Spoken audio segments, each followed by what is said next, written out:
అదే ఆగేవారా? నువ్వెంతకు ఆగావు? నువ్వెంతకు ఆగావు? ఎందుకు ఆగావు? నాకేదో పని ఉండి ఆగా. ఆకు పని ఉండి ఆగాం.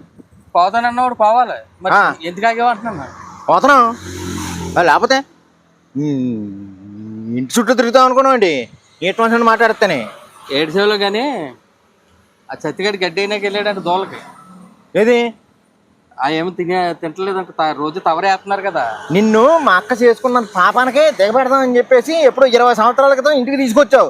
ఈ రోజు వరకు పాలేరుతానం చేయించుకుంటూనే ఉన్నావు. మీ నాన్న ఫోన్ చేసి ఏం చెప్పాడు? వీడికి ఊర్లో ఏ పని అవ్వలేదు అల్లుడు, కొద్దంతా నువ్వు తీసుకెళ్ళి నీకు పొలాలు దోళ్ళలో ఉన్నాయి కదా, అందులో ఆనకదంతా అదన్నా అబ్బిద్ది, తీసుకెళ్ళి చేయంటే నిన్ను కొంచెం బాగా దోళ్ళకి వ్యవసాయానికి వాడా.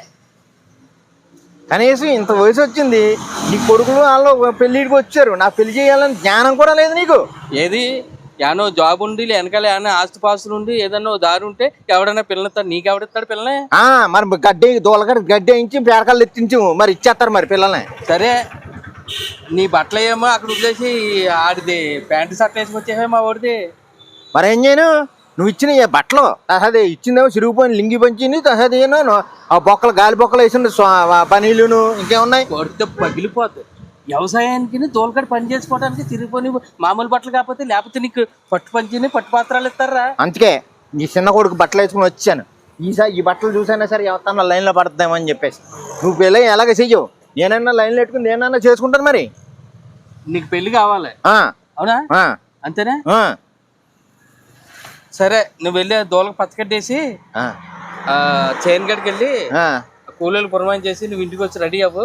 నేను పని చూసుకుని అతను పెళ్లి సంబంధానికి వెళ్దాం, మాట్లాడతాను. వెళ్ళి పిల్లల్ని చూసి. నిజమే? నిజమేరా, నువ్వెవడు నా బామ్మడి చూరా. నువ్వు అమ్మాయి బాగుంటుందా? చూస్తావు కదా. సరే అయితే ఏండి పంతులు గారు, అదే మొన్న ఏదో అన్నారు కదా, అది ఆ సంబంధం మా బామ్మడికి సెట్ చేయండి. ఓకే అండి.